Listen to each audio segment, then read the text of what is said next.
Grace and peace, everybody. We're back. You saw the thumbnail? You saw the title? Let's get at it.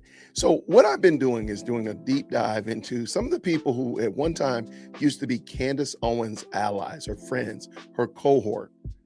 Now she seems to be at complete and total odds with them, calling them out, calling them horrible names, all that kind of stuff like that. And you got to start wondering, what's the problem? How has this happened? Because these people are male, female, black, white, straight, gay, old, young. It doesn't matter. She has a problem with every last people group. And she's the common factor. So today I want to look at back in the day when she was okay with and cool with Lila Rose. And I think there's a piece here. She did an interview with Lila Rose when Candace was on PragerU.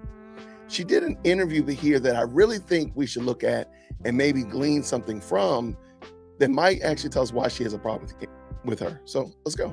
Will end up like Kathy Griffin. Yeah. You will end up like Chelsea Handler. You will end up like Sarah Silverman. I don't mean to call these women out, to make them feel badly. But I wonder if they made different decisions and invited something else into their life, right? Rather than feminism. If they would be different, if they would be more fulfilled. Yeah. And yet they look at people like us and think there's something wrong with that. Like, I don't need a man is like the new empowering slogan. Women can do it by themselves. We're made for each other. Men and women are made for each other. It's symbiotic. It's beautiful. It's complementary. It is. And and I think, again, back to the whole thing of shame. I mean, shame is natural to the human person to feel it because we know it triggers when something's wrong, right? And the moral law, which I believe there's an absolute moral law that exists. Don't kill, don't rape, don't commit adultery, which is connected to other sexual ethics. And that mirrors a biological reality, the way we're wired psychologically, the way our bodies work. So when you say traditional, yes, it's traditional. And like you said, it's natural. These are two things that work together.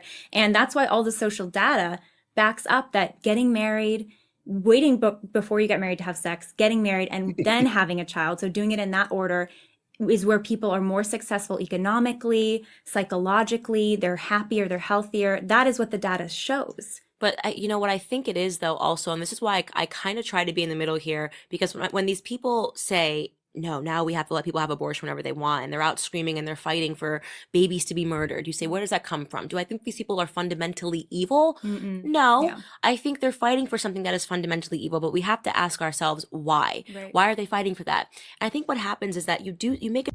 Okay, so here she's gonna divulge something that I think is telling about her own character. She says that people, I'm gonna back up a little smidgen, people are fighting because of child deletion, baby murder, right? Listen to why they're doing it though. And just ask yourself, is that why she fights so vehemently as she does here? I don't think that she's ever said that she had a baby deletion, and that's not what I'm trying to put on. I'm not trying to put any dead baby bodies on her.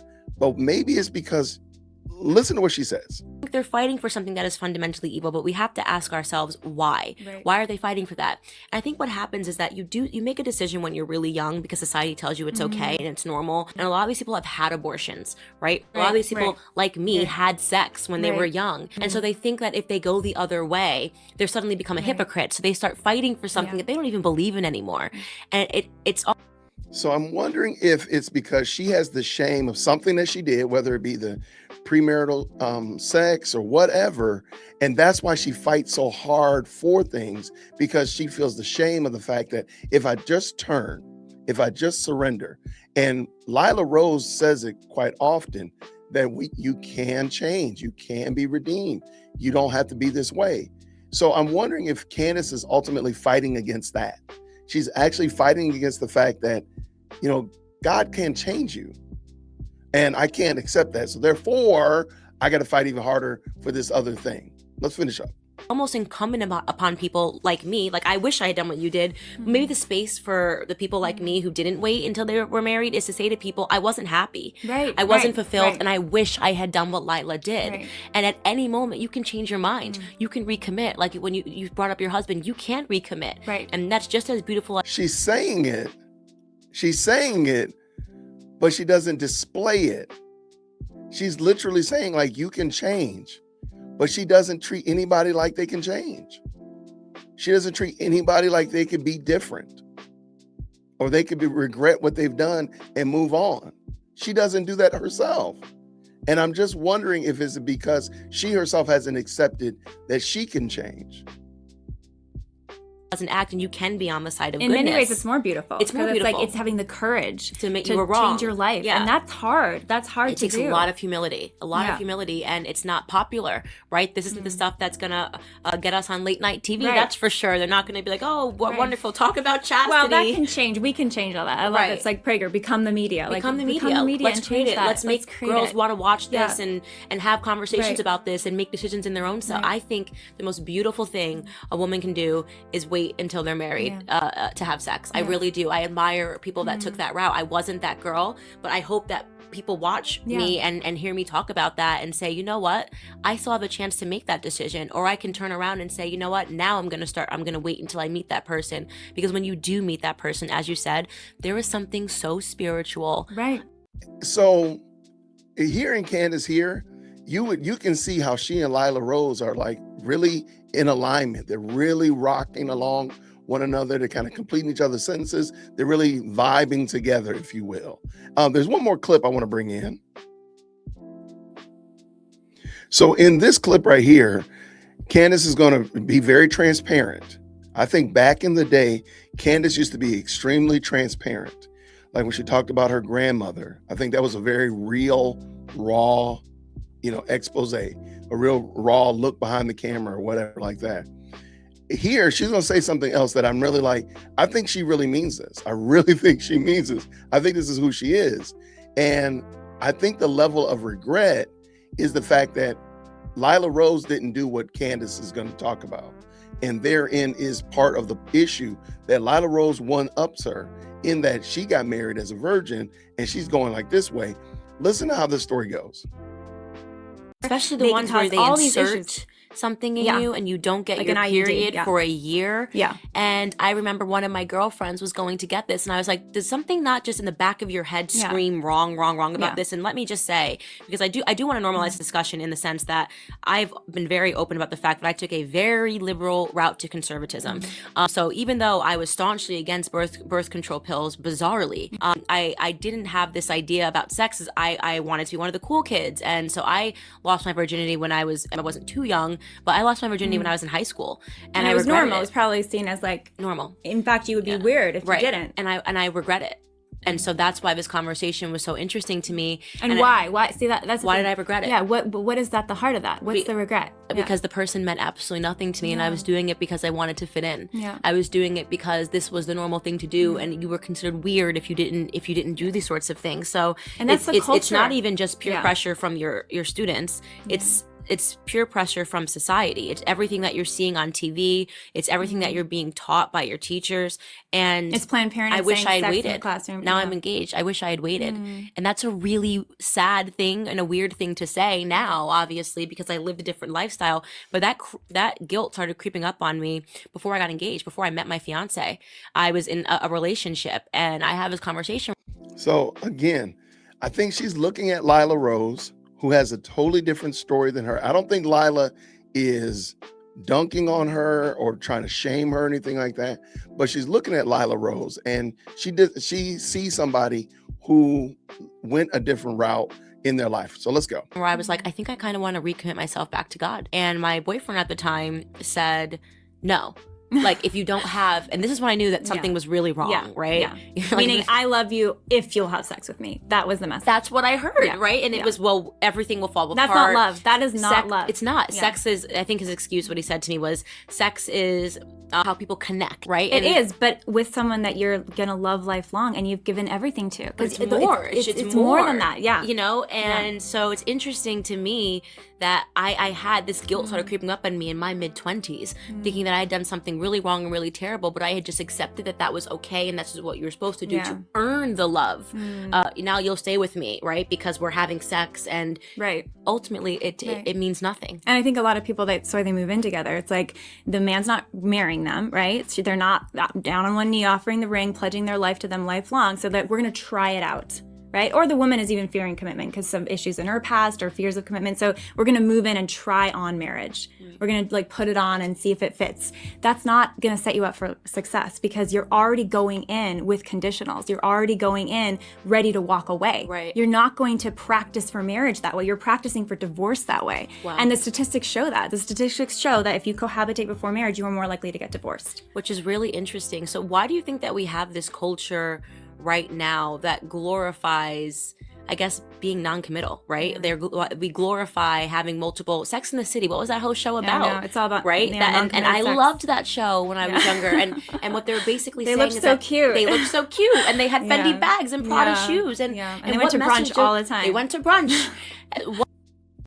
So we can see here that her and Lila Rose were really tapped in. They were super cordial. There's no animosity there. They were definitely on the same alignment, and I think that's pretty clear. Now, soon after Charlie Kirk's passing, things went, shall we say, a little south. And I'm gonna bring this in and let's check it out. So right after Charlie Kirk's demise, there started this big brouhaha that, there was some shadiness in the scheduling of the event at UVU. And many of us remember that. That was back in November 2025. And so Candace threw out this idea that something was wrong with the scheduling. They must have done something. They scheduled it because they wanted to delete him. And of course, Allie Beth Stuckey jumped in. And we'll talk about Allie Beth on another episode, but I'll just bring this in just for context. Allie Beth said that that's not abnormal for them to tap in people after they've already established the event to come to Charlie Kirk's side and be on stage with him and so on and so forth. And she says this: the latest claim is that TPUSA must have been in on Charlie Kirk's murder because the UVU campus stop was approved in July, and that's too short of a timeline for an event in September. That's not true. Charlie Kirk texted me at the end of August for a campus event in early November. That's about 2 months out. And the reason he didn't specify which campus is because he didn't even know yet. He just knew it was going to be in Alabama. So yes, it does seem like part of the year's campus tour was being put together at the last minute, and the UVU being booked over the summer isn't actually unusual. So Charlie Kirk right here, we see emailed her on August 22nd. Hey, would love to have you join us on campus 11-3. All right, we see that. So here she goes. Asking someone to join you on stage after an event has been established, it has absolutely nothing to do with anything. You are just completely wrong here, Allie. I know how these tours stops work. It takes a while for the students to even get the administrative approval. These things don't come together in 6 weeks, full stop. Okay, so that is where all of this started. Now, Lila Rose, regretfully, remember her friend, they were vibing a moment ago. Well, guess what? This isn't true, Candace Owens. So she's already causing a problem. You're correcting Candace. We already know she doesn't like that. I speak regularly on college campuses as well. As one example, I was just asked to speak at Stanford, and they are going to set the event up within 3 weeks. When I debated a few weeks ago at Yale, the event was also planned within 2 months. Sometimes the planning can take months, sometimes weeks. Insinuating that Charlie's death was somehow planned by his own friends and colleagues at TPUSA based on the timing of their tour stops is completely false.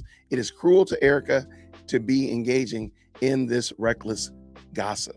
So we see Lila Rose is holding nothing back, and she is definitely unequivocally setting herself against Candace, and therein is the problem.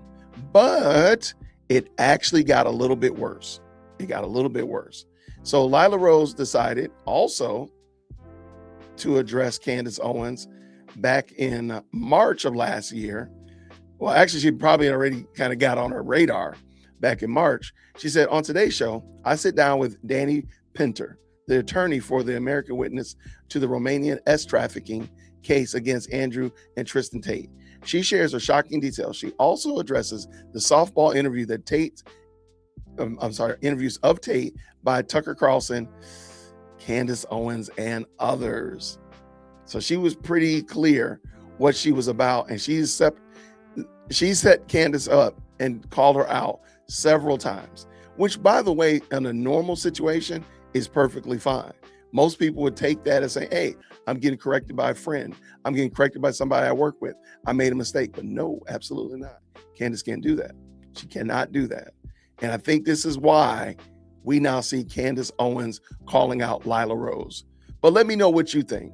Let's keep this conversation going down in the comments. Do you think that Lila Rose situated herself against Candace, or do you think it was just a luck of the draw, or do you think it's just a fluke, or do you think she was some evil plot? What are your thoughts? Down in the comments below. I want to hear what you think. And until next time, everybody, grace and peace. Thank you so much for tuning in to another episode of the JWhit Podcast. If you enjoyed today's show, please do me a favor and hit me up with that 3-piece special. Like the video, subscribe, and of course, share it with somebody who would also enjoy this type of content. And make sure you leave a comment, because I do pin the best comments to the top. So thank you so much for tuning in today. And until next time, everybody, grace and peace.